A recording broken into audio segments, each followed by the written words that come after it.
The first level to success in life, listen to me, the very first level is you seeing it like it's clear to you. You know exactly what you want. You know exactly when you want it. You know exactly what it tastes like. You know what it looks like. You know what it smells like.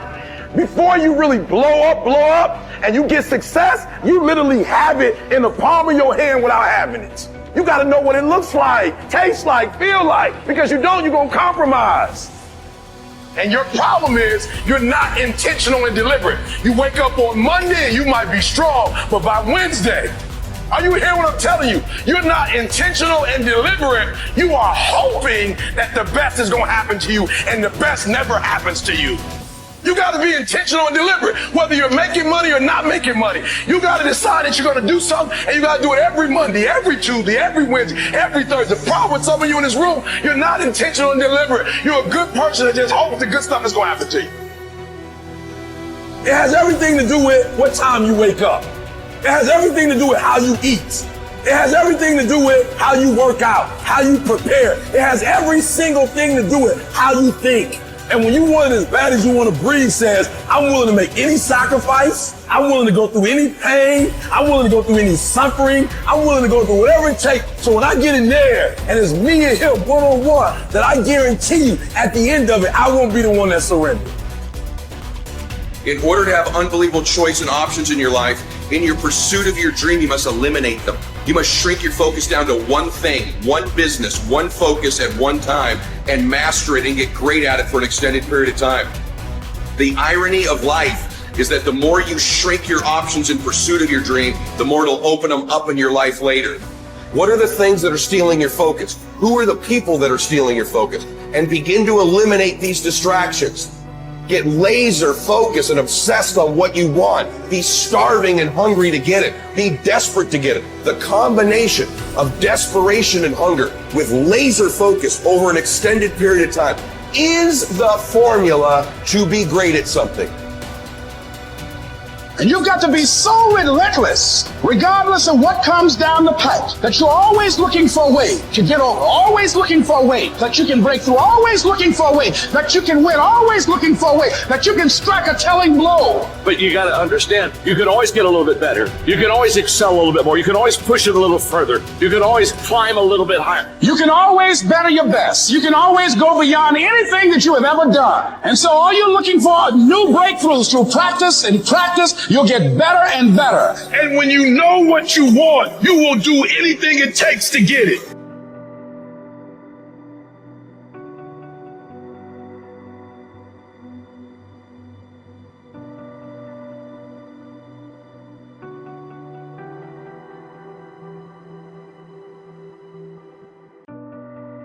A person who thinks all the time has nothing to think about except thoughts.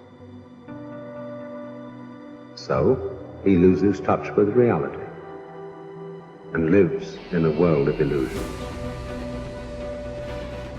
We are so tied up in our minds that we've lost our senses. Time to wake up. What is reality? It isn't material, that's just an idea. Reality is this. Whoever it is that you want to be, no matter how many times you may have failed at attempting to become that person leading up to this point, you can still become that person. You're going to decide who that is. You're going to hold that ideal in your mind, and you're going to force yourself to act in accordance. You are going to tell people what you're up to. And if you really have some balls, you're going to tell people that want you to fail. Because that, believe it or not, that's who's going to come to your rescue in your darkest hours of wanting to give up. It's going to be remembering that out there is someone who's laughing at you, who wants you to fail, that's talking behind your back about how you're never going to achieve it, and then imagine how rad it will be when you actually do achieve it.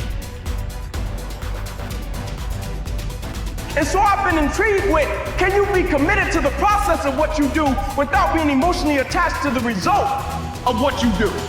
Because a lot of people can be committed to the process of what they do if the results don't change. But the moment the result or the outcome changes of what they're chasing, they shut it down or they quit simply because the result changed. So can we be committed to the process of what we do, but not emotionally to the result of what we do, understanding every day I get up and give everything I got to everything I'm a part of simply because this is who I am. Like the only thing I need every day of my life is 86,400 seconds. That's it. Like I don't need some reward. Like I don't need, the only thing I need is breath in my body, and I'm flat out going to get it. One of the things you have to understand about life is everything changes and everything ends. And that kind of sounds heavy on the front end, but it's a truth. If everything changes and everything ends, number one, it should make you appreciate what you have right now. And then my view is what's next is always better. If I make it so, it's my job to make it so. I think passion is the genesis of genius. If you've got enough passion, you're going to find answers nobody else does. But most people run out of fuel, meaning they get tired, they get exhausted, they get burnt out, they get, the law of familiarity. They're around something so much they take it a little bit for granted. What I see as the one common denominator of people that are successful over a lifetime is the sustained hunger. Hunger is the number one factor. That in order to move forward, you move forward by taking the next right step. You don't have to know all the steps to make, just what is the next right move.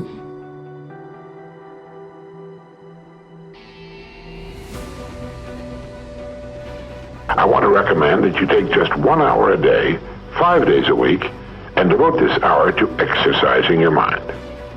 Pick 1 hour a day on which you can fairly regularly count. And during this hour every day, take a completely blank sheet of paper. At the top of the page, write your present primary goal, clearly, simply. Then, since our future depends upon the way in which we handle our work, write down as many ideas as you can for improving that which you now do. Try to think of 20 possible ways in which the activity that fills your day can be improved. You won't always get 20, but even one idea is good.